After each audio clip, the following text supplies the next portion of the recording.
नमस्कार। जैसा कि हमने आपसे वादा किया था कि पैट के लिए 22 दिन 22 वीडियो की एक सीरीज लाएंगे, तो ये उस सीरीज का पहला वीडियो। और इस पहले वीडियो में हम कवर करने वाले हैं पीईटी की इकोनॉमिक्स। इस पूरे वीडियो को जब आप देख लेंगे, कंप्लीट कर लेंगे, तो आप ये पाएंगे कि जब पैट का एग्ज़ाम आप देने जाएंगे 2022 में, तो आपके क्वेश्चन इसमें से 5 क्वेश्चन आते ना इकोनॉमिक्स के, 5 से 4 नहीं होंगे, 5 से 6 हो जाएंगे। 6 कैसे हो जाएंगे? मतलब करंट का भी एक आध क्वेश्चन इसी से आ जाएगा, इसलिए कह रहे हैं। इसके बाद आपको पढ़ने की कोई ज़रूरत नहीं है, कहीं समय बर्बाद करने की भी ज़रूरत नहीं है, और इसमें हम आपको पूरा बताएंगे कहाँ से क्या क्वेश्चन है। बस एक थोड़ी सी समस्या आ रही थी कि इन सबको हम टाइप नहीं करा पा रहे हैं, नोट से डायरेक्ट करा रहे हैं क्योंकि टाइम की थोड़ी कमी है। 500 सब्सक्राइबर तक पहुंचा दो, जिससे कि हमारा कम्युनिटी टैब खुल जाए, हम आपको अपडेट भी देते रहें। उसके बाद हम आपको सब्सक्राइबर के लिए कुछ नहीं कहेंगे, नहीं सब्सक्राइबर व्यू के लिए कुछ नहीं, कंप्लीट कोर्स है, फ्री कोर्स है, और सबसे कम समय में आपको सबसे ज़्यादा कंप्लीट करेंगे और आपको मार्क्स कवर करेंगे। तो चलिए शुरू करते हैं। हम इसमें बताते जाएंगे कि थ्योरी क्या है और क्वेश्चन क्या क्या आ सकते हैं। तो शुरू करते हैं अर्थव्यवस्था से, इकोनॉमिक्स से। तो वही वह पढ़ाएंगे जो अपने सिलेबस में है। तो अर्थव्यवस्था, फादर ऑफ इकोनॉमी किसको बोलते हैं? एडम स्मिथ को। इनकी पुस्तक का नाम आ सकता है जिसका नाम है द वेल्थ ऑफ नेशंस, सन 1776। और ये कौन थे? पूंजीवादी। ये थे पूंजीवादी अर्थव्यवस्था के उद्गम स्रोत। मतलब इन्होंने जो विचार दिए वो पूंजीवादी अर्थव्यवस्था से मिलते जुलते थे। ठीक है। अब आते हैं अर्थव्यवस्था के प्रकार के बारे में। तो अर्थव्यवस्था जो होती है वो 3 प्रकार की होती है। पूंजीवादी अर्थव्यवस्था, जिसके हमने बताया कि कौन थे, एडम स्मिथ। और समाजवादी और मिश्रित। समाजवादी से संबंध है कार्ल मार्क्स का, मिश्रित से है जॉन मेनार्ड कीन्स का। तो देखिए, न विश्व में न पूंजीवादी सफल है न समाजवादी सफल है। मिश्रित अर्थव्यवस्था सबसे ज़्यादा सफल है। सफल का मतलब अमीरी से नहीं होता। आपके यहाँ पर आपके यहाँ पर बहुत सारे पैसे हों और कोई शिक्षित ना हो तो वो सफल नहीं कहलाए। कम पैसे हों और उसके घर में सब कोई शिक्षित हो तो उसको क्या कहेंगे हम? सफल। उसको हम सफल कहेंगे कि वो व्यक्ति सफल है, क्योंकि उस पर भौतिक चीज़ें के साथ साथ उसका बौद्धिक विकास भी हुआ है। तो पूंजीवादी अर्थव्यवस्था, एडम स्मिथ, इनकी पुस्तक का नाम था द वेल्थ ऑफ नेशन। हम पढ़ चुके हैं। और ये किन किन देशों में है? तो जैसे यूएस है, यूके है, यहाँ पर पूंजीवादी अर्थव्यवस्था का बोलबाला है। ठीक है। अब आते हैं समाजवादी अर्थव्यवस्था। कार्ल मार्क्स की किताब थी दास कैपिटल। ये सबसे पहले लेनिन ने रूस में लागू की और 1949 में माओ से तुंग ने।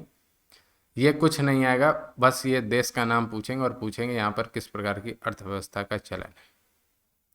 तो आपको पता होना चाहिए कि रूस, चीन, क्यूबा, उत्तर कोरिया, यहाँ पर है समाजवादी अर्थव्यवस्था का चलन। अब आते हैं मिश्रित अर्थव्यवस्था और भारत के संदर्भ में। तो मिश्रित में क्या होता है? पूंजीवादी और समाजवादी दोनों के गुण होते हैं। पूंजीवादी अर्थव्यवस्था होती क्या है? तो पूंजीवादी अर्थव्यवस्था में ये होती है हर चीज़ मार्केट तय करती है। कीमतें स्वतंत्र होती हैं, मतलब किस चीज़ के क्या रेट होने हैं ये कंपनियां तय करेंगी, सरकार का कोई नियंत्रण नहीं होता। समाजवादी अर्थव्यवस्था में क्या होता है कि सब चीज़ पर सरकार का नियंत्रण होता है। और मिश्रित अर्थव्यवस्था में ये होता है कि कंपनियों को भी कुछ छूट होती है और कुछ विशेष चीज़ें उन पर सरकार का नियंत्रण रहता है। जैसे कि हम देखेंगे कि भारत में क्या होता है कि वैसे तो जैसे मान लो सबसे ज़्यादा रेट फ्लक्चुएट करते हैं प्याज के, कभी वो 8 रुपये किलो बिकता है और कभी वो 60 रुपये किलो बिकता है। तो मैक्सिमम टाइम चीज़ें बाजार तय करता है कि कितनी कीमत जाएगी, लेकिन जब उसकी कालाबाजारी होने लगती है तो सरकार आदेश दे देती है कि अगर कोई कालाबाजारी करेगा उसके खिलाफ कार्रवाई होगी और रेट डिसाइड होता है कि इससे महंगा आप नहीं बेच सकते, कंट्रोल करने वाले। तो इसमें स्वतंत्र भी है और कंट्रोल भी है, दोनों के गुण पाए जाएंगे, तो वो कहलाएगी मिश्रित अर्थव्यवस्था। और इसके जनक थे जॉन मेनार्ड कीन्स। जनक मतलब सिद्धांत दिया उन्होंने, ठीक।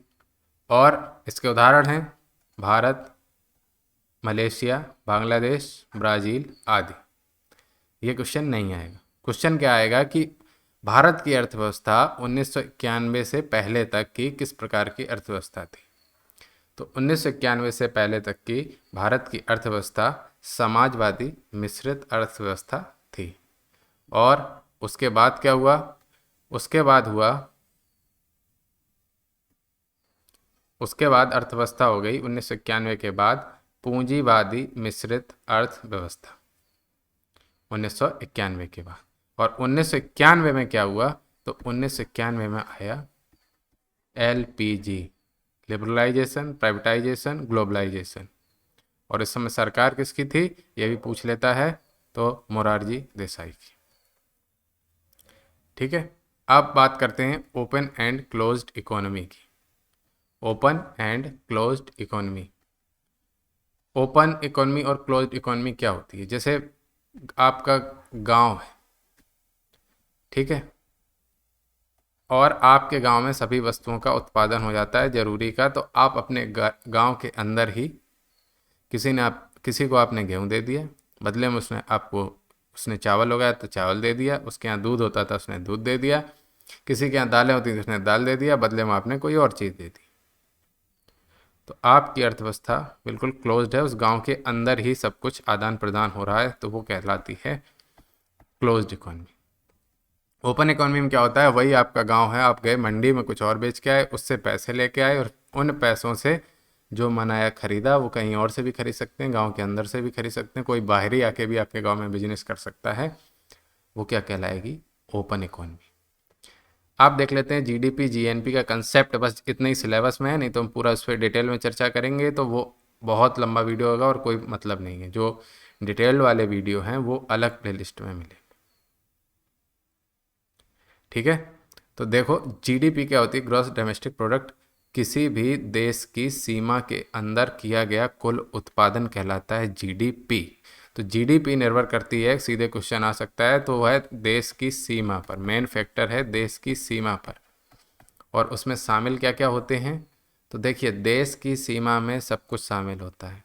वह भारत देश, जैसे मान लीजिए भारत है तो भारत देश की अगर कोई नाव भी है ना समुद्र में, तो वो भारत की सीमा कहलाएगी। मान लो एयर इंडिया की फ़्लाइट अमेरिका में खड़ी है, तो उस फ्लाइट के अंदर जो बिक्री हो रही है, जो प्रोडक्शन हो रहा है, वो भी क्या कहलाएगा, भारत की GDP में काउंट होगा। और GNP का मतलब होता है ग्रॉस नेशनल प्रोडक्ट, N से नेशनल आता है और यहाँ पर निर्भर करता है राष्ट्रीयता। मतलब कि अगर मान लीजिए कोई कंपनी आई और वो कंपनी आती है मान लीजिए US की कंपनी है, वो इंडिया में आती है, US की कंपनी इंडिया में आती है, तो US की कंपनी क्या होगा, भारत की सीमा में बन रहा है तो वो भारत की GDP में काउंट होगा। लेकिन US की कंपनी है तो US के GNP में काउंट होगा, क्योंकि वो कंपनी US की है। तो जिस देश से निर्भर हो वो कहलाएगा GNP, और जिस देश की सीमा में हो वो कहलाएगा GDP। अब आते हैं क्वेश्चन जिस पे आ सकता है अर्थव्यवस्था के क्षेत्र। तो अर्थव्यवस्था के क्षेत्र मेनली 3 होते तो 6। तो प्राथमिक क्षेत्र, द्वितीयक क्षेत्र, तृतीयक क्षेत्र। प्राथमिक क्षेत्र का मतलब होता है कच्चा माल जहां से मिले, वह क्षेत्र जहां से कच्चा माल मिले वो कहलाएगा हमारा प्राथमिक क्षेत्र। जैसे कृषि से हमें कच्चा माल मिलता है ना, गेहूं वगैरह, पशुपालन से कच्चा माल मिलता है, दूध वगैरह, मत्स्य से मछलियाँ डायरेक्ट, खनन से कच्चा माल और वगैरह मिलते हैं।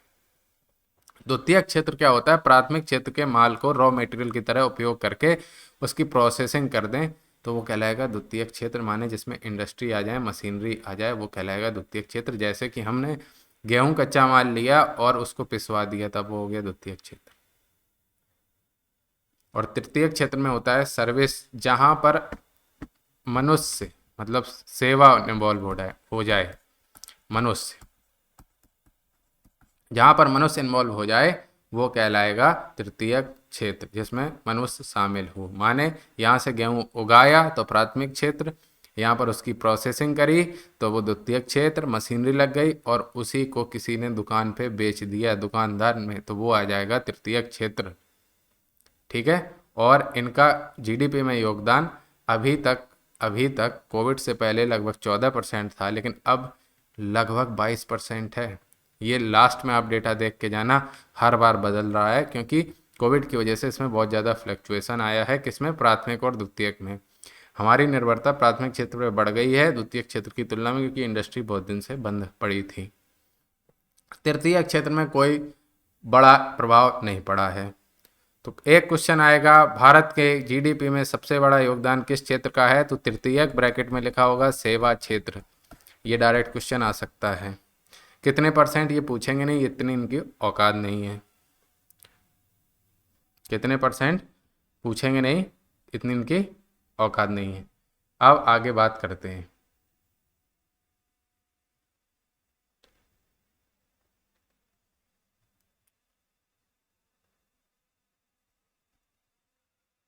इकोनॉमिक शब्द ग्रीक शब्द ओइको और मानिया से मिलकर बना है, जिसको कहते हैं घरेलू प्रबंधन। तो घरेलू प्रबंधन का जो विज्ञान है वो क्या कहलाया? इकोनॉमिक्स। ये कहा परिभाषा दी अरस्तू ने। ठीक है। अर्थव्यवस्था तंत्र में उन्होंने क्या बताया? अर्थव्यवस्था तंत्र का मतलब हुआ, इन्होंने कहा कि उत्पादन, उपभोग तथा निवेश अर्थव्यवस्था की आधारभूत गतिविधियां हैं। ये पढ़ने की कोई ज़रूरत नहीं है। अब देख लेते हैं अर्थव्यवस्था कुछ परिभाषाएं। इंपॉर्टेंट नहीं है, बस ऐसे ही देख लीजिए। मनुष्य जाति के रोजमर्रा के जीवन का अध्ययन अल्फ्रेड मार्शल ने कहा, ब्रिटिश थे, और समाज में जो कुछ घट रहा है उसके पीछे आर्थिक शक्तियां हुआ करती हैं। ये बात सही है। पूरी दुनिया आर्थिक शक्तियां ही चला रही हैं। पूरी दुनिया आर्थिक शक्तियां चला रही हैं। तो यही है, समाज में जो कुछ घट रहा है उसके पीछे आर्थिक शक्तियां हुआ करती हैं। और भारत में तो गजब ही है। चाणक्य, कौटिल्य, इन्होंने अर्थशास्त्र की रचना करी। 4वीं शताब्दी ईसा पूर्व में अर्थ का भी इसमें ज्ञान दिया है और धन संबंधी भी दिया। साथ में राजनीति कूटनीति पर भी विशेष गौर किया गया है इनकी रचना में। आधुनिक अर्थशास्त्र का जनक आपको पता है एडम स्मिथ, और पहली बार पूंजीवाद का शब्द का उपयोग वेल्थ ऑफ नेशंस में किया गया। अब आगे देखते हैं अर्थव्यवस्था की शाखाएं। अर्थव्यवस्था की शाखाएं। अर्थव्यवस्था दो तरह की, एक होती है मैक्रो और एक होती है माइक्रो इकोनॉमिक्स। माइक्रो आपको पता होगा, माइक्रो मतलब छोटा, मैक्रो थोड़ा बड़ा। माइक्रो माने, देखो माइक्रो याद रखो, माइक्रो छोटा होता है ना, माइक्रो प्रोसेसर, माइक्रो चिप, ये सब आपको याद है। व्यष्टि अर्थशास्त्र, इसके अंतर्गत छोटी चीजें जैसे व्यक्ति, कंपनी, ट्रस्ट, व्यक्तिगत निकाय। ठीक है। देखो इसमें बहुत कुछ लिखा होगा, नोट्स में हम आपको उतना बताएंगे जितना एग्जाम में आ रहा है, बाकी छोड़ देना, कोई ज़रूरत नहीं। जितना हम बता रहे केवल उतना याद रखना। और मैक्रो इकोनॉमिक्स में आएगा समष्टि अर्थशास्त्र, मतलब राज्य, राष्ट्र, महाद्वीप, दुनिया भर जितना बड़े लेवल का काम होगा वो आएगा मैक्रो इकोनॉमिक्स में, बस इतना ही पूछेंगे। और मैक्रो इकोनॉमिक्स में राष्ट्रीय आय का स्तर मुख्य मानक है, और माइक्रो इकोनॉमिक्स में कीमत मुख्य मानक है, खुली प्रतियोगिता होती है। मतलब देखो जो छोटी चीज़ें हैं, व्यक्ति, कंपनी, ये क्या कहेगी? कीमत पर काम करेगी और खुली प्रतियोगिता पसंद करना चाहेगी। जबकि समष्टि अर्थशास्त्र कोई देश है तो वो राष्ट्रीय आय पे निर्भर करेगा। अर्थव्यवस्था के क्षेत्र हमने बताया था कि 3 होते हैं, मैक्सिमम 6 होते हैं। तो प्राथमिक क्षेत्र प्राकृतिक चीज़ों से उत्पादन, द्वितीय क्षेत्र प्राकृतिक चीज़ों से प्रोसेस्ड, प्रसंस्कृत, ठीक है, जैसे फैक्ट्री वगैरह, मिल। और तृतीय क्षेत्र जिसमें मनुष्य शामिल हो, बैंकिंग, दुकानदार, रेस्टोरेंट, जिसमें सीधा मानव जुड़ा हो। और चतुर्थ क्षेत्र मानव इनडायरेक्टली जुड़ा हो, जैसे हम क्लास ले रहे हैं ऑनलाइन, सीधे नहीं जुड़े हैं, तो वो चतुर्थ क्षेत्र। पंचम क्षेत्र कंपनी के उच्च पदों पर जैसे सीईओ, एमडी होती है, वही पंचम क्षेत्र। और षष्ठम क्षेत्र सरकारी, कैबिनेट, नीति निर्धारक, मंत्री वगैरह वो आ जाते हैं षष्ठम क्षेत्र में। अर्थव्यवस्था का वर्गीकरण हम आपको पहले बता चुके हैं। आगे देखते हैं विकास के आधार पर अर्थव्यवस्था का वर्गीकरण। अभी तक हमने पूंजीवादी, समाजवादी, मिश्रित बताया था, अब हम बताते हैं विकास के आधार पर अर्थव्यवस्था का वर्गीकरण। तो ये 3 प्रकार की होती है अर्थव्यवस्था विकास के आधार पर: विकसित, विकसित, विकासशील और अल्प विकसित। विकसित जिसमें औद्योगिकीकरण बहुत पहले हो चुका था और अर्थव्यवस्था में मैक्सिमम योगदान सेकेंडरी व टर्सरी मतलब द्वितीयक व तृतीयक क्षेत्र का हो, इंफ्रास्ट्रक्चर चरम पर हो, औद्योगिकरण चरम पर हो, तो वो कहलाएंगे विकसित देश, जैसे यूएस, कनाडा और यूरोप के मैक्सिमम देश। मतलब जहाँ पे फैक्ट्रियाँ ज़्यादा हों, इंफ्रास्ट्रक्चर मतलब बड़ी बड़ी बिल्डिंग, रेलवे, वायुयान, एयरपोर्ट, सब कुछ पर्याप्त मात्रा में हो, चरम पे हो, प्राथमिक क्षेत्र का योगदान मिनिमम हो। ये क्वेश्चन बनते हैं, प्राथमिक क्षेत्र का योगदान मिनिमम हो, कृषि पर निर्भरता कम हो, वो कहलाएंगे विकसित क्षेत्र। और विकासशील में क्या होगा, प्राथमिक क्षेत्र सिकुड़ रहा है, मतलब प्राथमिक क्षेत्र का योगदान कम होता जा रहा है। कम माने परसेंटेज में, संख्या में नहीं। मान लो पहले उत्पादन होता था कृषि में 100 मिलियन टन, अब होने लगा 200 टन, तो आप 200 मिलियन टन आप कहेंगे ये तो कहाँ से सिकुड़ रहा है। सिकुड़ नहीं, सिकुड़ मतलब परसेंटेज। द्वितीयक बाद तृतीयक क्षेत्र का प्रतिशत बढ़ रहा है, जैसे भारत, चीन, ब्राजील, दक्षिण अफ्रीका। अल्प विकसित, इसमें औद्योगिकीकरण मिनिमम है, कृषि क्षेत्र सर्वाधिक है, जो अफ्रीका महाद्वीप, जिसको हम बोलते हैं अंध महाद्वीप। अब देख लेते हैं आर्थिक विकास और वृद्धि में, आर्थिक विकास और वृद्धि में अंतर। जैसे किसी देश की जीडीपी बढ़ रही हो, जैसे किसी देश की जीडीपी बढ़ रही हो, तो उसका ये मतलब नहीं है कि उस देश में विकास भी हो रहा है। इसका सीधा सीधा मतलब है कि उस देश में, उसका सीधा मतलब है कि उस देश में आर्थिक वृद्धि हो रही है। हम बात कर रहे हैं चीन जैसे देशों की, जिनका आजकल बहुत एग्जाम्पल लेके दिया जाता है, चीन ने ये कर लिया, चीन ने वो कर लिया। वही अभी हमने एग्जाम्पल दिया, आपके पड़ोस में एक बहुत बड़ा गुंडा है, उसके पास बहुत सारा पैसा है और उस पर, और आप हैं, आपके पिता कोई टीचर हैं या कोई छोटा मोटा काम करते हैं, दुकान वाले हैं, जो भी है, कम कमाते हैं, लेकिन आपके पिता आपको पढ़ा रहे हैं, आपके स्वास्थ्य पे खर्च कर रहे हैं, आपको आगे जो अच्छे काम करने हैं उस पर काम कर रहे हैं, तो आपका हुआ है विकास। और जो अगले ने ना फॉर्च्यूनर पे चल रहा है, उसकी क्या हुई है, आर्थिक वृद्धि, क्योंकि उसके बच्चे भी गुंडे बन रहे, हराम का खा रहे। वही हाल चीन में। चीन में क्या है कि हाँ वृद्धि हो रही बहुत तेज, अगर उसमें आपको विरोध करने की आज़ादी नहीं, या अपने आप बोलते ना अघोषित इमरजेंसी, और ये बोलते भी रहते हैं कि बोलने की आज़ादी नहीं है, ये बोल बोल के बोलते रहते हैं। चाइना में ऐसा सिस्टम नहीं, आप अपनी बात सरकार के सामने नहीं रख सकते। तो वृद्धि तो वो कर रहा है, लेकिन विकास नहीं कर रहा है। वृद्धि और विकास में यही अंतर है कि विकास आपका गुण होता है और वृद्धि गुणात्मक, मात्रात्मक, यानी कि क्वांटिटी होती है। विकास क्वालिटी होती है और वृद्धि क्वांटिटी होती है। आप विभिन्न प्रकार के जॉब की बात करते हैं। गोल्ड कॉलर जॉब, इनसे एक क्वेश्चन बन जाता है। गोल्ड कॉलर जॉब, इसका मतलब हुआ highly skilled knowledgeable people, doctor, वकील, वैज्ञानिक, ये सब आते हैं गोल्ड कॉलर जॉब में। डॉक्टर, वकील और वैज्ञानिक ये किस में आएंगे, गोल्ड कॉलर जॉब में।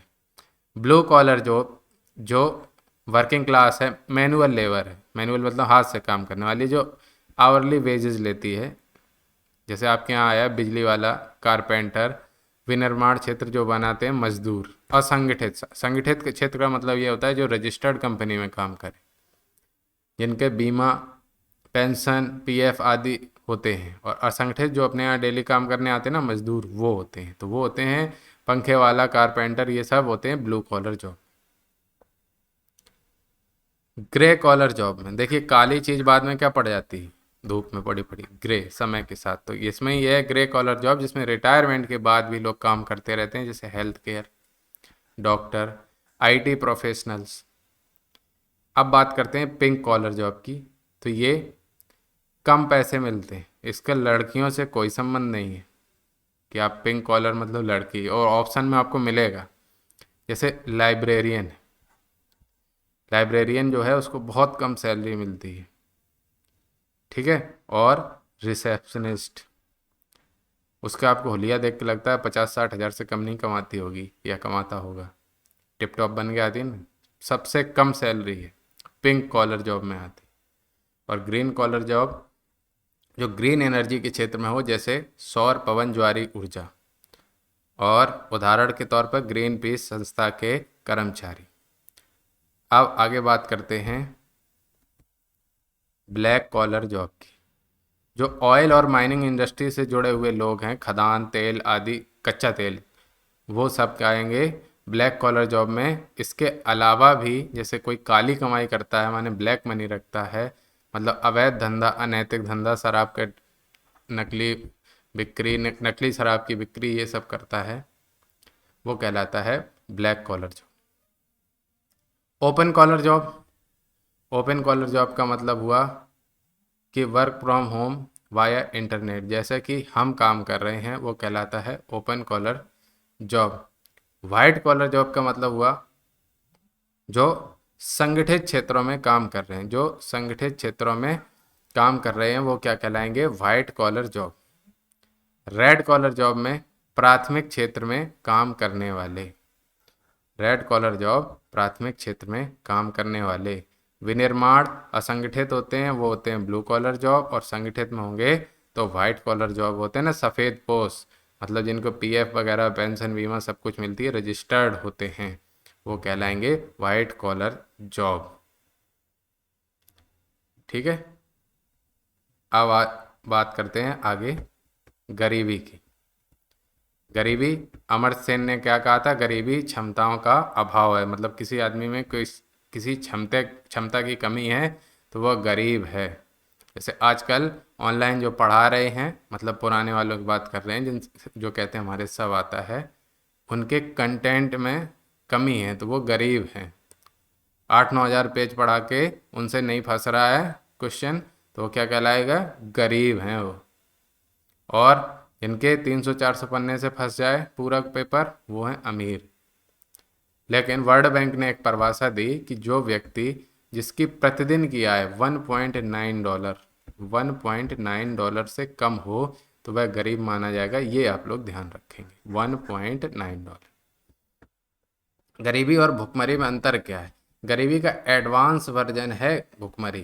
देखो, एक के पास खाने को है, कपड़े भी 2 जोड़ी हैं, रहने को छत भी है, भले ही कच्ची हो या पक्की, तो वो कहलाएगा गरीब। लेकिन उसको खाने के लाले हैं, कपड़े और रहने का तो छोड़िए, तो वो कहलाती है भुखमरी की स्थिति। रैगनर नर्सरे का एक बयान है कि कोई व्यक्ति गरीब है क्योंकि वह गरीब है। इसका मतलब हुआ कि पैसे से पैसा होता है, पैसे से पैसा होता है, क्योंकि वह गरीब है इसलिए वह कुछ कर नहीं पा रहा है, इसलिए वो और गरीब है। कितनी डीप बात कही। अब आते हैं जो एक क्वेश्चन बनने की प्रबल संभावना है, वो है आर्थिक नियोजन के बारे। तो इस बार जो मुझे लग रहा है क्वेश्चन बनेगा वो ये है कि अब तक कुल कितनी पंचवर्षीय योजनाएं 1951 से बनाई गई थी और कब तक चली, तो 2017। इनमें से कोई एक क्वेश्चन आएगा, या तो पूछेगा कि प्लानिंग शुरू कब से हुई, तो आप लगाएंगे 1951, प्लानिंग कमीशन खत्म कब हुआ, तो 2017, और कुल कितनी पंचवर्षीय योजनाएं चली, तो आप लगाएंगे आंसर 12 पंचवर्षीय योजनाएं। आर्थिक नियोजन, इकोनॉमिक प्लानिंग, योजना आयोग का गठन हो गया 13 अगस्त 2014 को। ठीक है। और आर्थिक नियोजन जो था, प्रधानमंत्री इसका अध्यक्ष होता था पंचवर्षीय योजनाओं के जो नियोजन। और हेडक्वार्टर योजना, योजना भवन, यह कोई संवैधानिक संस्था नहीं है, मतलब इसका अपने संविधान में जिक्र नहीं है। 15 मार्च 1950 को गठन हुआ। अंतिम उपाध्यक्ष जो थे वो थे मोंटेक सिंह एलूवालिया। ठीक है। 13 अगस्त 2014 को प्लानिंग कमीशन खत्म हो गया, लेकिन 2017 तक ये चला, और कुल कितनी 12 पंचवर्षीय योजना। अब विभिन्न पंचवर्षीय योजनाएं हैं, और इसमें भी आदमी डाउट में रहता है कि हम क्या करें, क्या पढ़ लें, क्या छोड़ दें। तो आओ उसका भी हम इलाज करते हैं।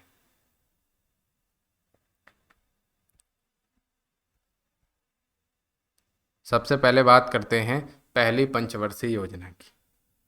पहली पंचवर्षीय योजना की, तो इसमें पूछ लेता है पहली पंचवर्षीय योजना कब से चली, तो 1951 से 1956, और मॉडल किस पे, हेराल्ड डोमर पर आधारित है, और कृषि क्षेत्र को प्राथमिकता दी गई है, अनुमान से अधिक वृद्धि प्राप्त हुई, बस यही इंपॉर्टेंट है।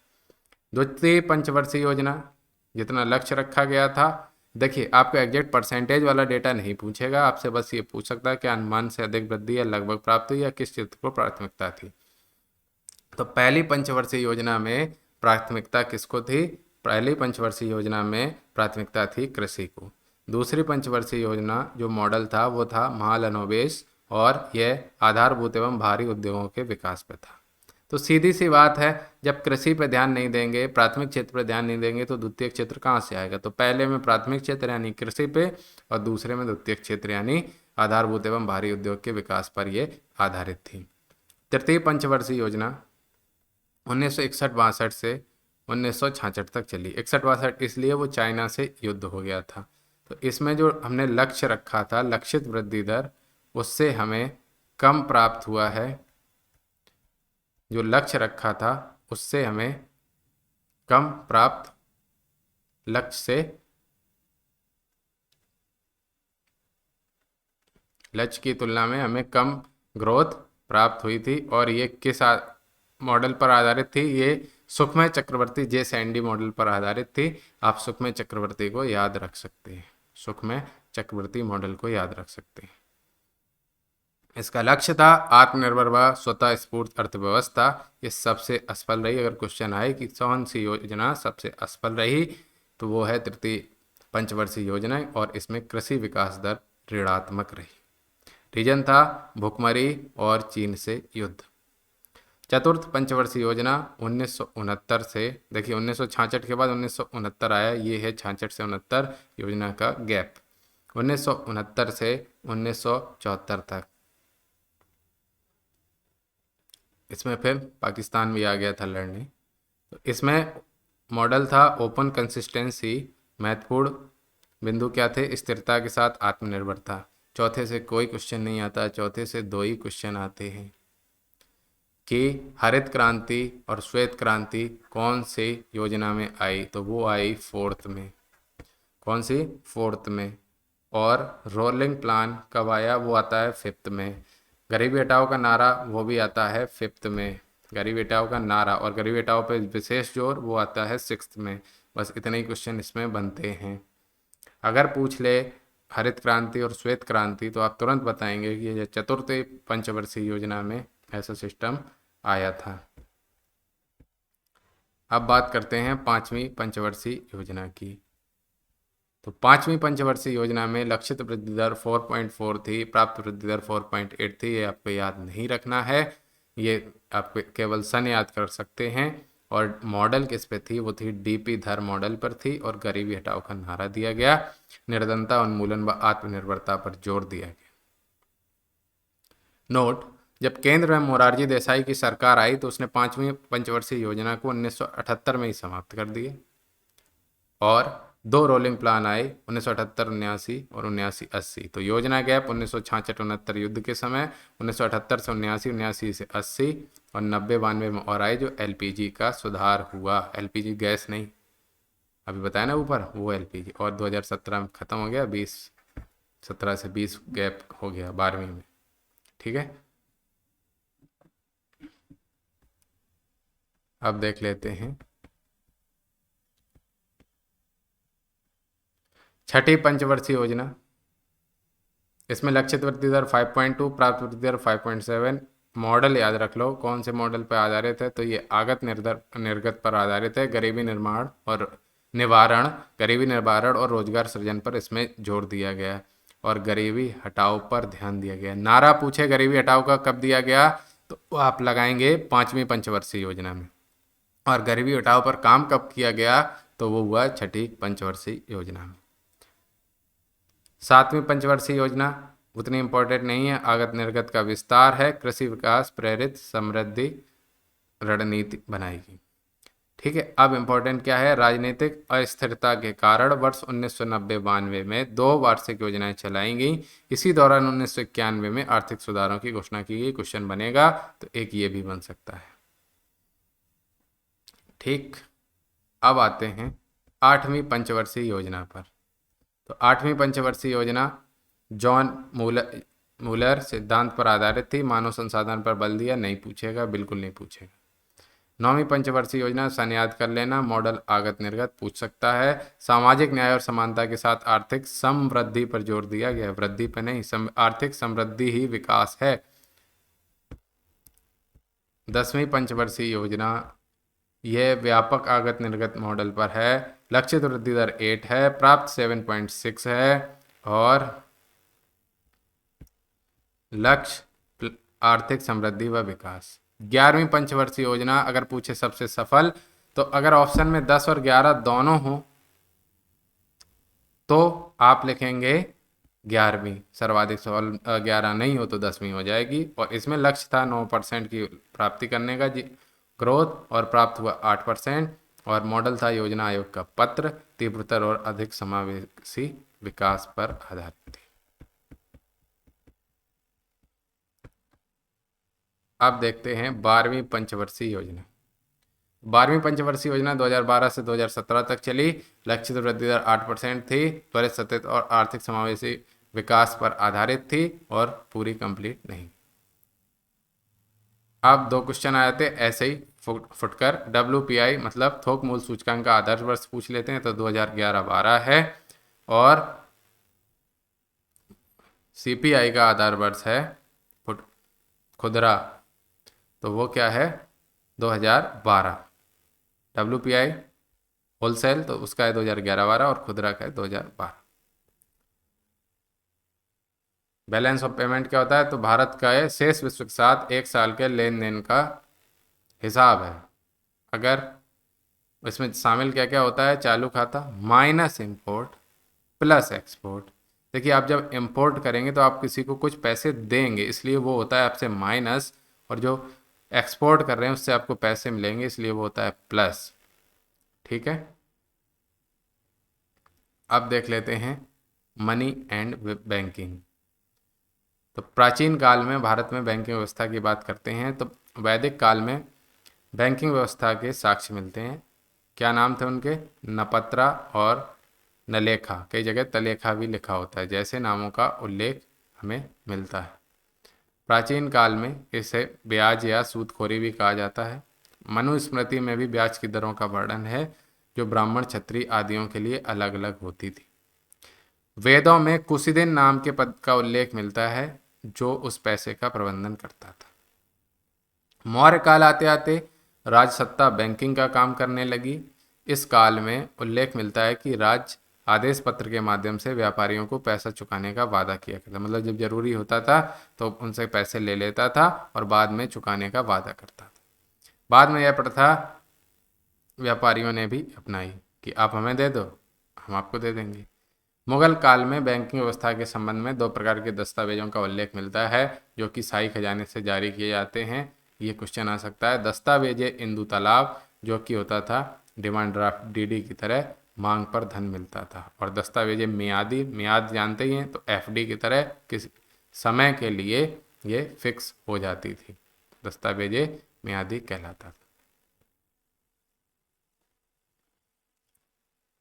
अभी बैंकिंग व्यवस्था की बात कर रहे हैं तो 1770 में यूरोपियों ने भारत में पहला बैंक बनाया था जिसे बैंक ऑफ हिंदुस्तान नाम से जाना जाता था, और 1830 में ये बैंक बंद भी हो गया था। ईस्ट इंडिया कंपनी ने सबसे पहला बैंक, बैंक ऑफ कलकत्ता जिसे बैंक ऑफ बंगाल भी कहते हैं, 1806 ईस्वी में खोला। और 1840 में बैंक ऑफ बॉम्बे, और ये 3 प्रेसिडेंसी थी ना वही, और 1843 में बैंक ऑफ मद्रास की स्थापना।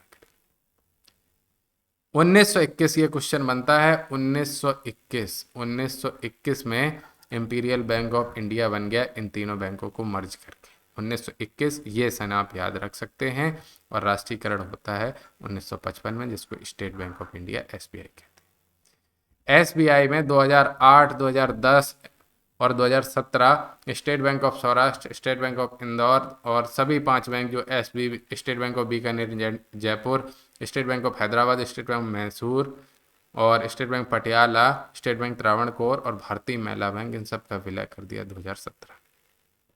SBI भारत का सबसे बड़ा बैंक है। वैश्विक रैंकिंग में अभी उसकी 43वीं रैंक है। अभी ये चेंज होती रहती है, रैंक नहीं पूछेगा, ये हमने सिर्फ एडिशनल इन्फॉर्मेशन के लिए आपको बता दिया।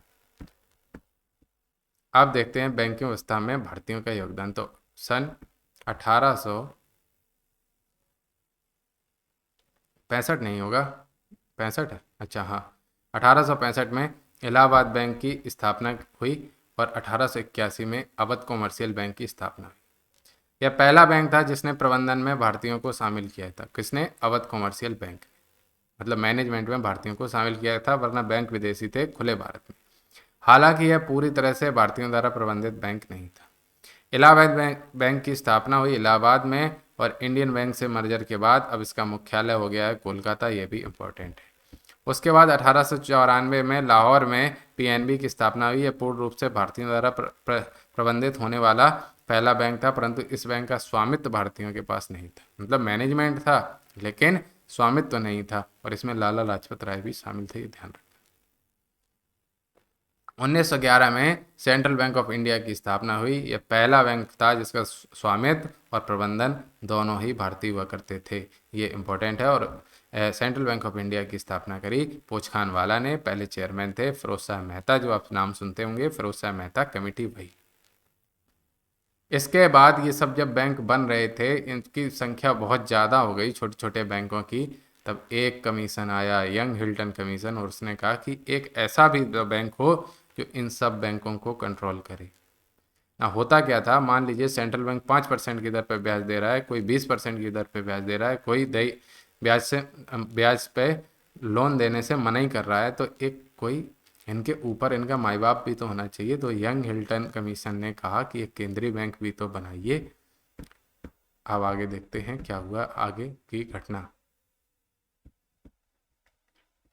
1934 में आरबीआई एक्ट आया। 1935 में 1 अप्रैल को आरबीआई स्थापित हुआ। मुख्यालय कलकत्ता था और 1937 में मुख्यालय को मुंबई शिफ्ट कर दिया गया। 1937 में मुख्यालय को मुंबई शिफ्ट कर दिया। इस बैंक का स्वामित्व भी निजी हाथों में था, अतः आरबीआई बैंकों के रेगुलेशन में दक्ष नहीं था। मतलब ये हुआ कि मैनेजमेंट जो था अभी भी प्राइवेट था। अंत में जाके 1 जनवरी 1949 को भारत सरकार ने अधिग्रहित कर लिया, बोले अब ये सब कुछ हमारा।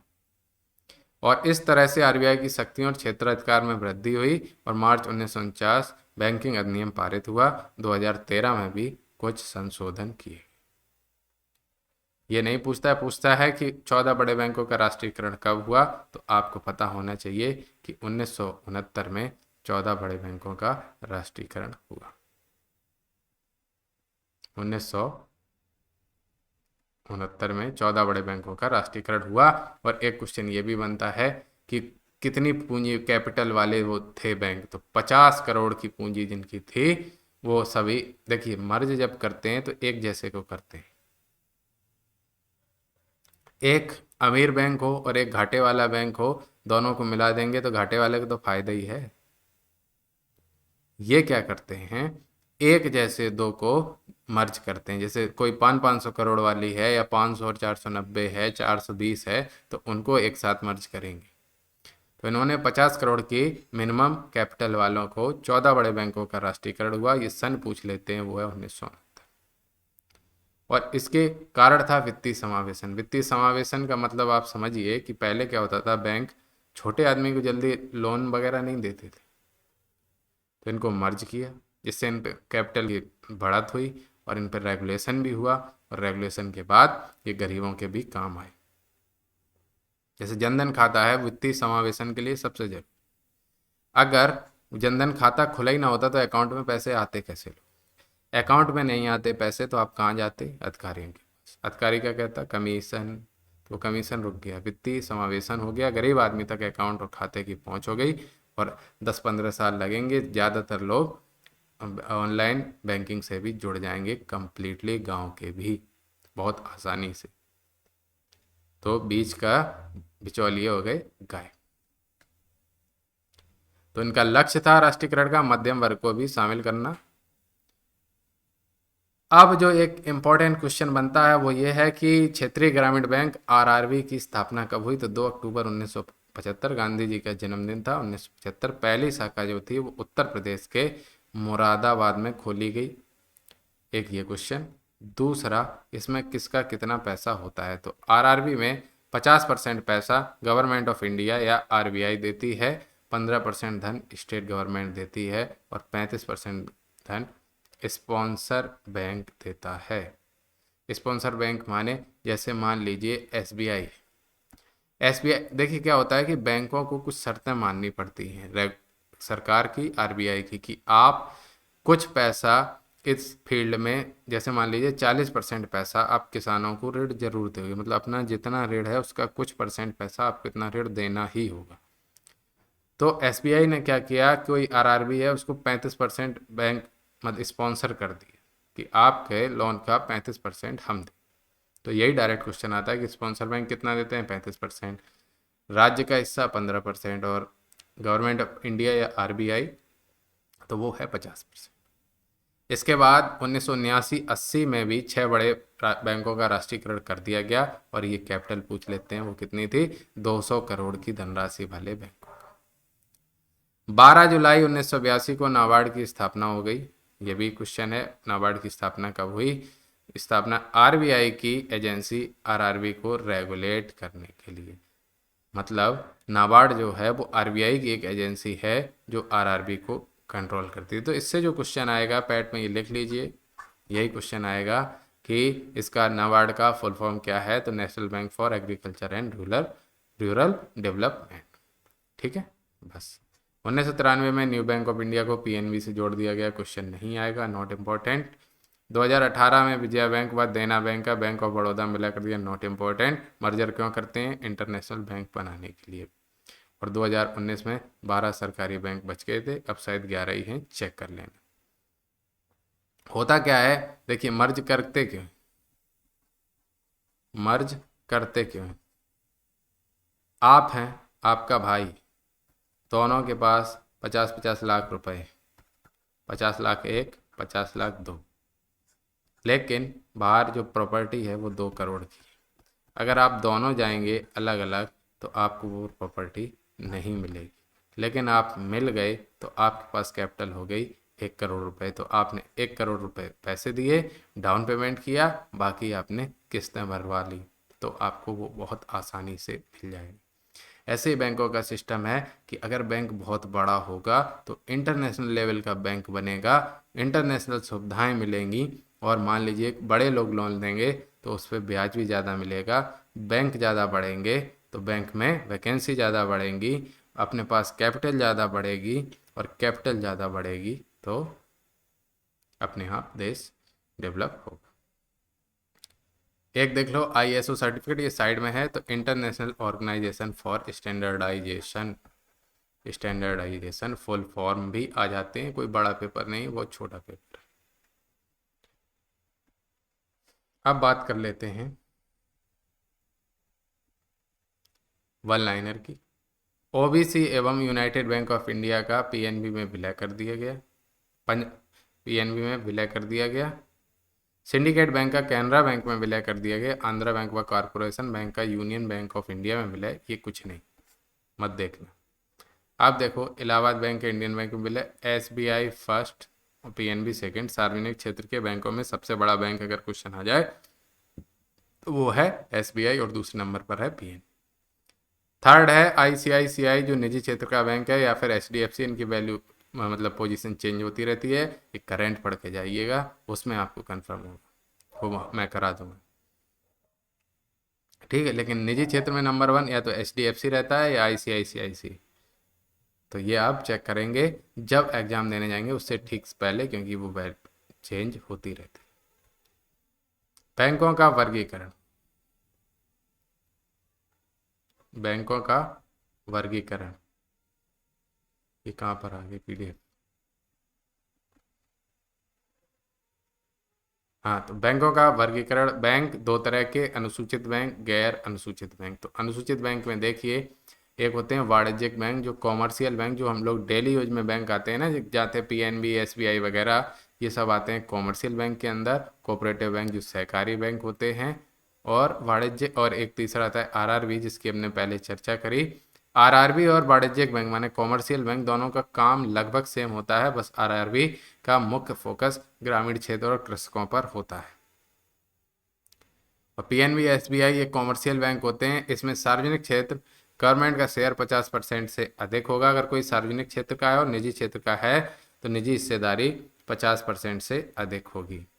अब निजी क्षेत्र में भी दो तरह के होते हैं, देसी बैंक और विदेशी बैंक। तो देसी बैंक वो जैसे आईसीआईसीआई, एक्सिस बैंक, एचडीएफसी और बंधन बैंक। विदेशी बैंक सिटी बैंक, एचएसबीसी है, एचएसबीसी और ड्यूज बैंक ये कई बार पूछ लेता है ये बैंक कैसा है। तो पीएनबी, एसबीआई ये सब क्या है, सार्वजनिक क्षेत्र के हैं। और निजी क्षेत्र में आईसीआईसीआई, एक्सिस, एचडीएफसी और बंधन बैंक है। बंधन बैंक पे क्वेश्चन बहुत बनता है।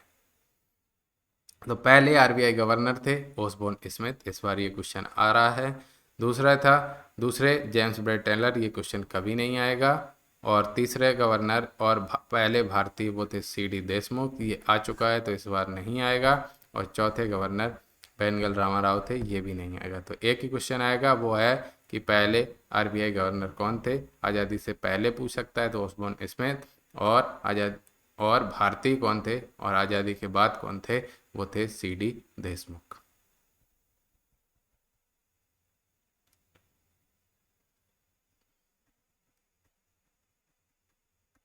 अब ये पीडीएफ है, ये पीडीएफ आपको ग्रुप में मिल जाएगी। किस बैंक का कब स्थापना हुई ये आप चेक कर लेंगे। और इसमें वन लाइनर थोड़े से देख लेते हैं। ये देखिए, ये स्थापना और हेडक्वार्टर है, ये आप देख लेंगे, पीडीएफ ग्रुप में मिल जाएगी, लिंक डिस्क्रिप्शन में है। और एफडीआई लिमिट नए बैंकों के लिए 49% है, पुराने बैंकों के लिए 74% है। ये सब आपको वहाँ पर मिल जाएंगे, उसमें पढ़ लेना। बस इसमें जो इम्पोर्टेंट है वो थोड़ा बताए दे रहे हैं। आईएसओ सर्टिफिकेट पाने वाला पहला bank Canara Bank. North India में आईएसओ सर्टिफिकेट पाने वाला पहला bank Punjab and Sindh Bank. Kerala के प्राइवेट सेक्टर बैंक में अनुसूचित बैंक बनने वाला बैंक है साउथ इंडियन बैंक। प्रथम भारतीय बैंक जिसने भारत के बाहर अपनी शाखा लंदन में 1946 में खोली और 1974 में पेरिस में। तो बैंक ऑफ इंडिया 1906 में, और हेडक्वार्टर है, मतलब 1906 में गठन हुआ है bank of India. Bank of India याद रखना, बैंक ऑफ इंडिया था जिसने भारत के बाहर अपनी शाखा लंदन में खोली, फिर आगे पेरिस में। पीएनबी के संस्थापक में से एक थे लाला लाजपत राय। आरबीआई 1935 स्थापना, आरबीआई एक्ट 1934 के तहत हुई। प्रथम आरबीआई गवर्नर ओसबोर्न स्मिथ। प्रथम भारतीय RBI governor C D Deshmukh. First bank to introduce saving accounts in India, वो था प्रेसिडेंसी बैंक, 1833 में स्थापना हुई। First bank to introduce cheque system in India, वो था बंगाल बैंक। ऐसे याद रखना, चेक का बंगाल टाइगर होते हैं, टाइगर पे चेक मतलब धारी होती हैं, तो बंगाल बैंक वो था first bank of India to introduce cheque system in India. First bank to introduce internet banking, वो था आईसीआई, आई से याद रखना, आई से इंटरनेट, तो ICICI Bank. First bank to introduce mutual funds in India, तो वो था एसबीआई। देखिए एसबीआई वो ब्रेक के बाद कहते हैं ना, म्यूचुअल अंडरस्टैंडिंग होती है उनकी कि ब्रेक के बाद भी काम करने ही नहीं, तो म्यूचुअल फंड से याद रखो SBI. First bank to introduce credit card in India, वो था सेंट्रल बैंक, सी से याद रखो, सी से सेंट्रल बैंक, सी से क्रेडिट कार्ड। प्लास्टिक मनी क्या होती है, क्रेडिट कार्ड होते हैं, ठीक है। Open market operation are carried out by, मतलब खुले ओपन मार्केट ऑपरेशन ही बोलते हैं, वो कौन करता है, आरबीआई। कैपिटल मार्केट ऑपरेशन करता है SEBI, stock exchange board of India full form आ सकता है, ठीक है। IBRD International Bank for Reconstruction and Development को और क्या बोलते हैं, वर्ल्ड बैंक। वर्ल्ड बैंक का असली नाम ये है, जैसे होता है ना किसी का नाम वो श्री महेश कुमार शर्मा और बाद में घर का नाम चिंटू, ऐसे ही है। तो वर्ल्ड बैंक है, वर्ल्ड बैंक का असली नाम है the international Bank for Reconstruction and development, क्योंकि ये वर्ल्ड वार के बाद बनाया गया था और उन देशों की मदद के लिए बनाया गया था जो अपनी तरक्की करना चाहते, ठीक है। सीआरआर, एसएलआर ये आगे बताएंगे, डिटेल में थोड़ा सा देखते हैं। The bank which has launch the mobile bank account in association with Vodafone, M Pesa. M Pesa कौन किसने लॉन्च किया, एचडीएफसी बैंक ने। और मिनिमम मनी आरटीजीएस की 2 लाख होती है, मैक्सिमम की कोई लिमिट नहीं। नेफ्ट में भी मिनिमम मैक्सिमम की, नेफ्ट में कोई लिमिट ही नहीं होती है मिनिमम मैक्सिमम की। आरटीजीएस में मिनिमम 2 लाख, मैक्सिमम की कोई लिमिट। अब औद्योगिक नीति, औद्योगिक नीति आगे है, हम आपको बताते हैं। ये 48, 56, 77, 80 ये अभी आगे डिटेल में पीडीएफ में है, मुझे पता है, आगे छोड़िए, इधर आइए। नरसिम्हा राव सरकार आई औद्योगिक नीति 1991 में एलपीजी आया। भारत इसका मुख्य मकसद था भारत की अर्थव्यवस्था को वैश्वीकरण के अनुरूप बनाना, मुद्रास्फीति की दर को नीचे लाना और भुगतान असंतुलन को दूर करना, आर्थिक विकास की दर को बढ़ाना, पर्याप्त मुद्रा भंडार का निर्माण करना, लाइसेंसिंग पहले क्या थी हमारी इकोनॉमी क्लोज थी, उसको ओपन करना मेन लक्ष्य था, लाइसेंसिंग व्यवस्था व पंजीकरण को लचीला बनाना, निजीकरण को बढ़ावा देना, सार्वजनिक क्षेत्र का न्यूनीकरण, आयात दर में कटौती। वर्तमान में सिर्फ 5 उद्योग हैं जिनमें लाइसेंसिंग अनिवार्य है, उनमें से 3 है परमाणु व रेलवे, परमाणु ऊर्जा, परमाणु खनिजों का खनन। पहले कितने थे? 18। अब फेरा फेमा पे क्वेश्चन आ जाते हैं। फॉरेन एक्सचेंज मैनेजमेंट एक्ट, या तो फुल फॉर्म आ जाएगा फेमा का, तो ये कब आया था? सन 2000 में। विदेशी विनिमय प्रबंधन अधिनियम है, 2000 से लागू है। इसका मुख्य कार्य है विदेशी मुद्रा का प्रबंधन करना तथा विदेशी व्यापार बढ़ाने के उद्देश्य से विदेशी भुगतान को अधिक से अधिक सुविधाजनक बनाना। फेमा के तहत अपराध राशि का अधिकतम 3 गुना जुर्माना था। मान लीजिए आपने 20,000 करोड़ का घोटाला किया तो 60,000 करोड़ रुपए, आप विदेशी का घोटाला किया तो 60,000 करोड़ रुपए आप पे जुर्माना लगता था। अब जेल की सजा का प्रावधान समाप्त हो गया। पहले फेरा था, फेरा एक्ट जो था उसमें कानूनी सजा भी होती थी।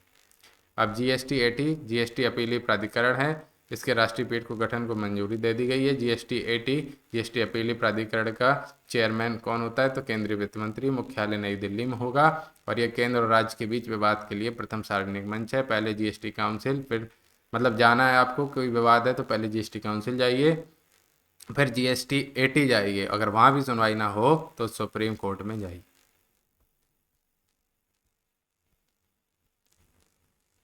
औद्योगिक नीति और संवर्धन विभाग की भूमिका का विस्तार, कोई पढ़ने की जरूरत नहीं। डीपीआईआईटी, केवल आप ये याद रखो। औद्योगिक नीति एवं संवर्धन विभाग की स्थापना कब हुई? 1995 में। औद्योगिक विकास विभाग के विलय के बाद 2000 में इसका पुनर्गठन किया गया। अब वैश्विक समावेशी समृद्धि सूचकांक कौन जारी करता है? तो पहली बार 2019 में जारी हुआ। पिक्सा इंडेक्स करके नाम है और विश्व के 113 शहरों में 3 भारतीय थे, दिल्ली, मुंबई, बेंगलोर। ठीक है, और टॉप में थे ज्यूरिख, वियना, कोपेनहेगन।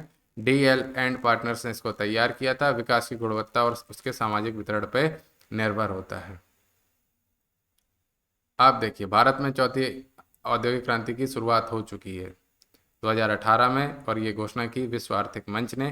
पहली जो औद्योगिक क्रांति थी वह जल व भाप की शक्ति से हुई थी, दूसरी जल भाप के बाद विद्युत ऊर्जा से हुई, तीसरी आईटी इलेक्ट्रॉनिक व सूचना प्रौद्योगिकी से हुई, चौथी cyber physical system internet of things मतलब जो फिर है 3D प्रिंटिंग वगैरह उससे हुई। तो भारत विश्व की 5वीं सबसे बड़ी अर्थव्यवस्था है, परचेजिंग पावर में पीपीपी में तीसरी सबसे बड़ी अर्थव्यवस्था है। यूएस चाइना, यूएस पहला, चाइना दूसरी, जापान तीसरी, जर्मनी चौथी, इंडिया 5वीं, यूके छठी, फ्रांस सातवीं, और इंडिया यूके आगे पीछे होते रहते हैं।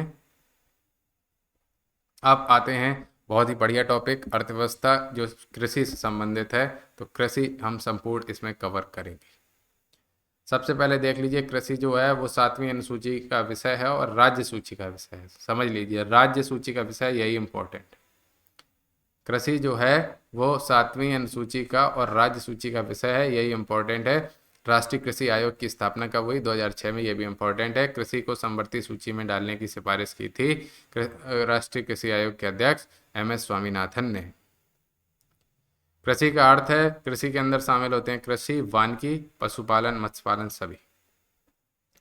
52% आबादी भारत की लगभग 50% मान लीजिए कृषि क्षेत्र पर निर्भर है और 60% डायरेक्टली या इनडायरेक्टली आजीविका पर निर्भर है। जीडीपी में भागीदारी लगभग, अब अभी 14% दिखा रहा है, लगभग अब तो 20 के आसपास हो गई है। 1950 में जीडीपी में भागीदारी 73% कृषि की थी, बाद में 14% रही। और देश के निर्यात में योगदान कृषि का 10%, अब ये बढ़ के हो गया 12 से प्लस में। लेकिन आप लगभग अंदाज याद रखिए, नहीं पूछते हैं ऐसे। निर्यात भारत करता क्या है? चाय, कपास, तिलहन, मसाला, तंबाकू और प्रमुख उद्योगों के लिए कच्चा माल मिलता है कृषि से। और महंगाई पर भी नियंत्रण रहेगा, क्योंकि अगर आसपास आपके सब्जी वगैरह या सब चीज़ होगी तो महंगी चीज़ें नहीं होंगी। बाहर से मंगाएंगे तो निर्भरता होगी दूसरे देशों पर, तो महंगाई अपने आप ज़्यादा हो। प्राथमिक, द्वितीय, तृतीय क्षेत्र बता चुके हैं, और तीसरी पंचवर्षीय योजना में कृषि विकास दर ऋणात्मक रही, यह भी हम आपको बता चुके हैं। और कार्यशील जनसंख्या का लगभग 43.8% हिस्सा कृषि व्यवसाय पर निर्भर है। तो लेकिन एक बात याद रखिए, प्राथमिक, द्वितीय, तृतीय क्षेत्र में हमने जीडीपी के परसेंट बताए थे जीडीपी के परसेंट ये 20 प्लस हो गया है, अब 24 प्लस हो गया, ये 54 के 54 है, लेकिन सबसे ज़्यादा जो रोजगार हैं वो अभी भी प्राथमिक क्षेत्र में, फिर द्वितीयक में है, फिर तृतीयक में। अगर क्रम की बात करें तो सबसे ज़्यादा तृतीयक क्षेत्र जीडीपी में है योगदान तृतीयक क्षेत्र का, फिर द्वितीयक का, फिर प्राथमिक का, लेकिन लेकिन रोजगार के क्षेत्र में सबसे ज़्यादा योगदान आज भी प्राथमिक क्षेत्र का है, फिर द्वितीयक का है, फिर तृतीयक का है। ये बात आपको ध्यान रखना है। कृषि उत्पादन का आयात व निर्यात में स्थान भारत का पहले 10वां था, इसी के आसपास रहता है, कोई ज़रूरत नहीं याद करने की, करंट से याद करें। ठीक है, 2018-19 में 11.76% निर्यात किया था और 3.76 आयात किया था कृषि उत्पादों का। और यदि कृषि के क्षेत्र में 1% वृद्धि होती है तो उद्योग क्षेत्र में 0.7 और सेवा क्षेत्र में 0.3% की वृद्धि होती है। ये बड़े बड़े अर्थशास्त्रियों ने कहा, मैंने नहीं कहा, हमने तो सिर्फ पढ़ ली। अब देखते हैं, बात करते हैं शस्य गहनता की। तो शस्य गहनता क्या होती है? वास्तविक बोया गया क्षेत्र और शुद्ध क्षेत्र इंटू 100। जैसे मान लीजिए आपके यहाँ कोई खेत है, उस खेत में 2 बार फसल हो गई, तो वास्तविक बोया गया क्षेत्र डबल हो गया और शुद्ध क्षेत्र तो वही रहा, तो शस्य गहनता होगी 200%। 3 फसल हो गई 300%, 1 फसल हुई तो 100%। बात खत्म। अब देख लेते हैं भारतीय कृषि की विशेषता। तो भारतीय कृषि को मानसून का जुआ कहा जाता है। इसमें लगभग 45% क्षेत्र सिंचित होता है और सबसे ज़्यादा सिंचाई, ये क्वेश्चन आता है किसके द्वारा, तो सबसे ज़्यादा सिंचाई ट्यूबवेल के द्वारा 57%, फिर नहर के द्वारा 37%, फिर तालाब के द्वारा 6%। नहरों के ट्यूबवेल के द्वारा जो नलकूप सिंचाई है वो यूपी और पंजाब में होती है और नहरों के द्वारा राजस्थान व पंजाब में होती है। तालाब के द्वारा दक्षिण भारत में सबसे ज़्यादा सिंचाई होती है। Command area development programme CADP कब आया है? 1974-75 याद कर लेना। 2004 में CADW command area development and water management बना दिया और 12वीं योजना त्वरित सिंचाई लाभ कार्यक्रम के साथ लागू की। खाद्यान्न फसलों की प्रचुरता। तो खाद्यान्न फसल जो है कुल फसलों का 60 से 65% उगाई जाती हैं। नकदी फसलें कुल फसलों का 35 से 40% उगाई जाती हैं। अब आ जाते हैं भारतीय कृषि के समझ चुनौतियां। तो देखिए, जोत का छोटा आकार, क्योंकि छोटे छोटे टुकड़े में बट गई है, वो सब कुछ नहीं पूछेगा, जो पूछेगा वो हम बता दे रहे। इनमें से एक क्वेश्चन आएगा, या तो सीमांत जोत, या छोटे जोत, या मध्यम जोत, या अर्ध मध्यम जोत।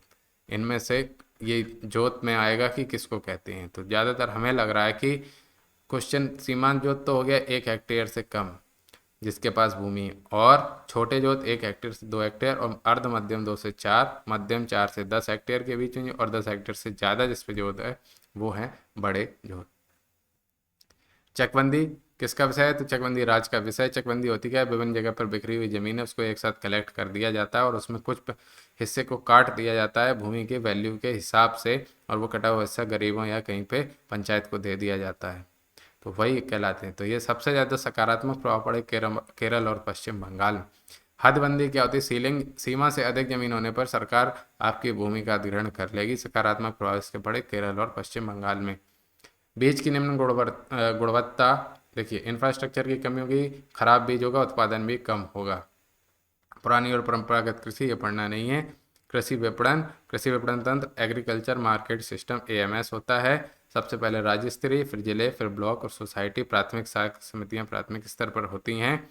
राज्य स्तरीय कृषि बाजार साख समिति ऐसे PMC कहलाती हैं। कोई पढ़ने की ज़रूरत नहीं है, बस ऐसे ही हमने आपको बता दिया। जो इंपॉर्टेंट है वो बताते जाएंगे, जो नहीं पढ़ने की ज़रूरत है वो हटाते जाएंगे। तो APMC का नियमन नाफेड करता है। नाफेड होता क्या है बताते हैं, ये इंपॉर्टेंट है। APMC का नियमन करता है नाफेड। नाफेड की स्थापना 21 अक्टूबर 1958 में की गई। इसका फुल फॉर्म आ सकता है तो national agriculture corporation marketing federation of India limited. इसका मुख्यालय दिल्ली में है। बहुराज्य समिति अधिनियम द्वारा गठित राष्ट्रीय कृषि सहकारी विपणन संघ है। ये क्या होता है? मार्केट। APMC ये समितियां मंडियों का निर्माण करती हैं, ये इंपॉर्टेंट है, इस पर बहुत बवाल हुआ है, इसलिए यह समितियां मंडियों का निर्माण करती हैं जहां कृषि उत्पादों को बेचा जाता है। इनमें से कुछ व्यापारियों को लाइसेंस जारी किया जाता है जो बोली लगाकर किसानों का उत्पाद खरीदते हैं। ठीक है, कृषि विपणन तंत्र की चुनौतियां बिल्कुल पढ़ने की जरूरत नहीं है। मॉडल APMC एक्ट, इसका सन आपको याद रखना है जो है 2003। इसमें क्या कहा गया कि APMC बाजार के अलावा नए बाजारों का निर्माण किया जाएगा, निजी थोक बाजार बनाए जाएंगे, और सर्वप्रथम कृषकों को अनुबंध कृषि कॉन्ट्रैक्ट फार्मिंग की अनुमति दी जाएगी। APMC सदस्यों की चुनाव प्रक्रिया शुरू की गई व किसान हाट की स्थापना की गई। अब एक क्वेश्चन इसमें पॉलिटी से मिलता जुलता। आर्टिकल 252 के तहत राज्य केंद्र से कानून बनाने की रिक्वेस्ट कर सकता है, ये हमको पता है। ऐसे ही कृषि है, कृषि राज्य सूची का विषय है, लेकिन राज्य चाहे तो केंद्र से रिक्वेस्ट कर सकता है कि हमारे कृषि पे कोई कानून बना दीजिए। ट्राइफेड बहुत इंपॉर्टेंट, इसकी स्थापना 1987 में, हेडक्वार्टर नई दिल्ली में है। इसका फुल फॉर्म भी आ सकता है तो the tribal cooperation marketing development federation of India, भारतीय जनजाति सहकारी विपणन विकास संघ। और संबंधित मंत्रालय किसके अंतर्गत है तो जनजाति मंत्रालय, ये भी आपको याद रखना है। मुख्यालय नई दिल्ली में और 13 क्षेत्रीय कार्यालय।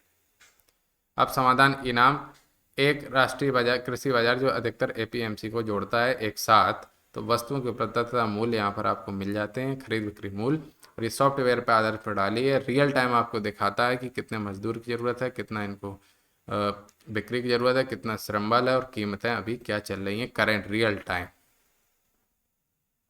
अब बात करते हैं कृषि का विकास और विभिन्न क्रांतियां। तो प्राचीनतम क्रांति 7500 ईसा पूर्व कृषि का अस्तित्व था। आधुनिक क्रांतियां, हरित क्रांति की बात करें तो उसका सन आपको याद रखना है 1955, 1965, 1966 में। इसके प्रणेता विश्व स्तर पर नॉर्मन बोरलॉग थे और भारतीय स्तर पर MS स्वामीनाथन थे। इसे 3S क्रांति भी कहा जाता है। ये क्वेश्चन बन जाता है कि 3S क्रांति किसे कहा जाता है, तो वह हरित क्रांति, सन याद रखना 1965-66।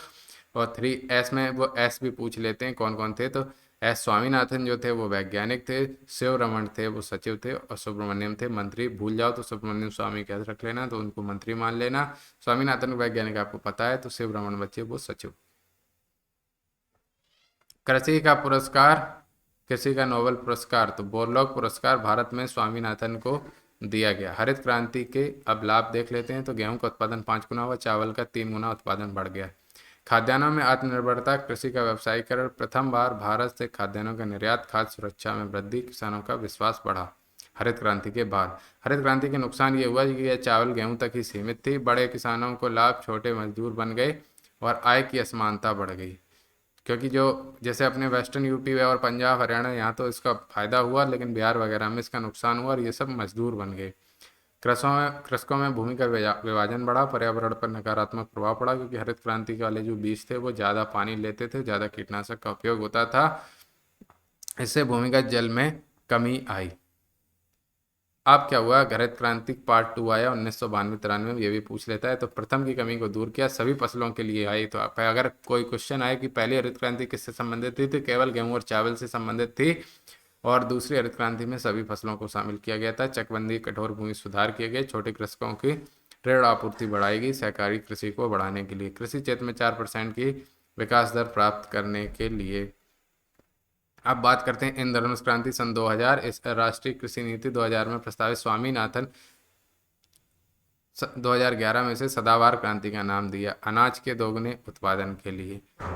अब बात करते हैं श्वेत क्रांति की। इससे भी हरित क्रांति और श्वेत क्रांति में से एक से क्वेश्चन आएगा, या तो सन का आएगा या क्रम का आएगा। तो श्वेत क्रांति 1970 में, और इसके पार्ट थे 1964-65 में सघन पशु विकास कार्यक्रम आया, 1970 में ऑपरेशन फ्लड आया, जो वर्गीस कुरियन जिनका अमूल के संस्थापक थे, उन्होंने ऑपरेशन फ्लड चलाया। प्रथम चरण में 1970 से 78 तक, पहली श्वेत क्रांति का प्रथम चरण चला 1970 से 1978 तक, द्वितीय चरण चला 1978 से 1985 और तृतीय चरण चला 1985 से 1995।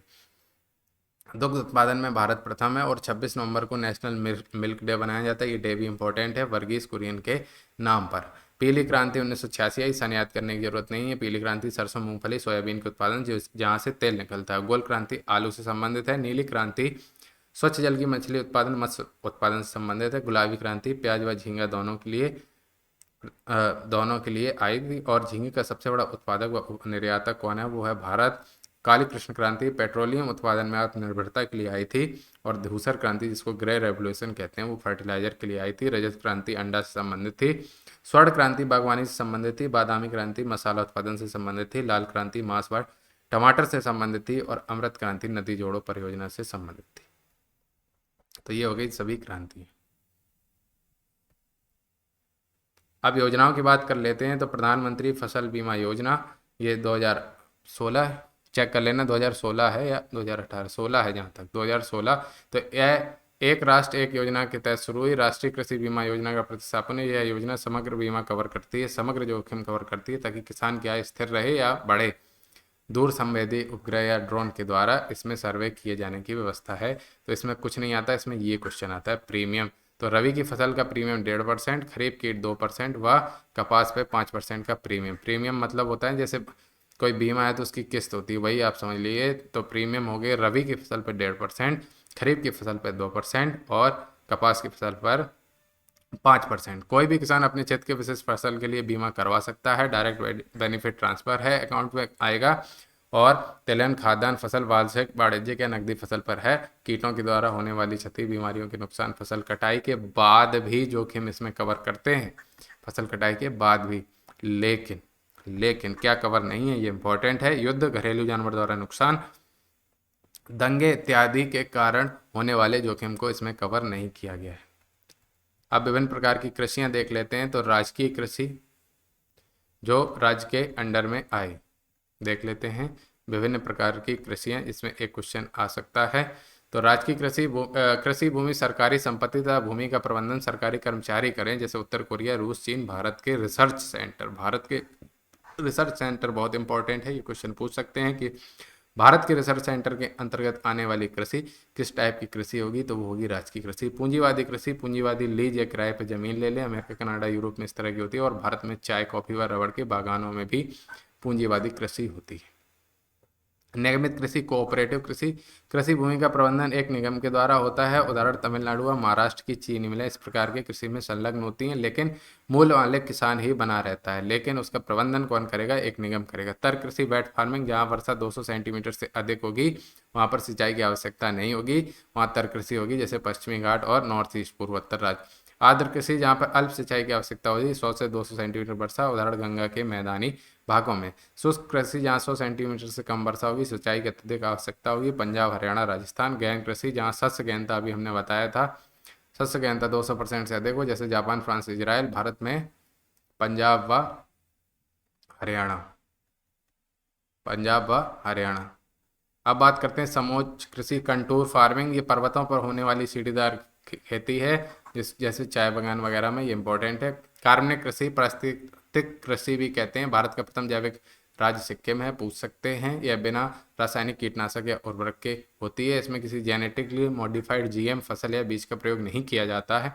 और लेक कृषि किसको कहते हैं, जब कृषि भूमि को 2 या 2 से अधिक वर्षों के लिए खुला छोड़ दें बिना कोई उसमें प्रोडक्शन किए, तो वो कहलाती है लेक कृषि। और तैरती कृषि, नौकाओं पर, जैसे कि मणिपुर में केबुल लामजाओ इकलौता तैरता हुआ नेशनल पार्क है, डल झील में भी होती है, नावों पर होने वाली कृषि वो कहती है तैरती कृषि। मिश्रित कृषि और मिश्रित फसल क्या होता है, इसमें डिफरेंस क्या होता है, इस पर क्वेश्चन बना है। तो कृषि के साथ साथ अगर पशुपालन भी किया जाए तो वो कहलाता है मिश्रित कृषि। और मिश्रित फसल, अगर 2 फसलें मिक्स कर दी जाएं, जैसे मान लीजिए कि ऊपर गन्ना है, नीचे कोई सब्जी बो दी जाए, तो वो कहलाएगी आपकी मिश्रित फसल। अब प्रमुख बैंकिंग कमेटियां आपको पढ़ने की ज़रूरत नहीं है। अगर बहुत शौक है पढ़ने का तो पीडीएफ आप ग्रुप में ज्वाइन कर लेना, वहाँ पर आपको मिल जाएंगी कि कौन सी कमेटी किससे संबंधित है। समय बिल्कुल भी बर्बाद करने की ज़रूरत नहीं। तो ये सारी समितियां आपको पीडीएफ में मिल जाएंगी, एक बार देख लेना, उसमें मेरे बताने जैसा कुछ भी नहीं। अब बात करते हैं आरटीजीएस की। रियल टाइम ग्रॉस सेटलमेंट होता है, ठीक है। इसमें कोई वेटिंग पीरियड नहीं होता है, 9 से 3 बजे के बीच होता है वीकडेज में, और सैटरडे को होता है 9 से 12 बजे के बीच में। और सर्विस प्रोवाइडर होता है CBS, core banking solutions. NEFT के क्या फुल फॉर्म आता है, NEFT national electronic fund transfer, NEFT, national electronic fund transfer, ठीक है। नेट सेटलमेंट होता है full information regarding the beneficiary receiver's account, number, account type, सब कुछ इसमें लगता है। 11 डिजिट का IFSC कोड डलता है नेफ्ट के द्वारा। और बैंक ड्राफ्ट होते हैं, वो क्या होते हैं, DD या बैंकर्स ड्राफ्ट कहे जाते हैं। बैंकर्स चेक किसे कहते हैं, bank draft payable within town, उसी शहर के अंदर अगर पेएबल हो तो banker's cheque, bank draft, DD या banker's draft, also known as pay order, bank pay order. और POS, point of sale terminal, ये इसका फुल फॉर्म होता है। ये अलग से एडिशनल इन्फॉर्मेशन है, उसकी आप PDF में देख लेना। बैंकिंग टर्म्स और फुल फॉर्म ये भी आप देख लेंगे। फुल फॉर्म पूछ लेता है, इसलिए इसमें लिखे हुए हैं, आप देख लेना। मैं इसमें खाम खाम बोलूँगा, कोई मतलब उसका है नहीं। और जहाँ पर स्टार लगे हुए हैं वो वाले तो आपको ज़रूर ही देख लें। अब बात करते हैं एमएसपी की, न्यूनतम समर्थन मूल्य। तो न्यूनतम समर्थन मूल्य, इसकी बात हम करेंगे अगले वीडियो में। तब तक के लिए बहुत बहुत धन्यवाद।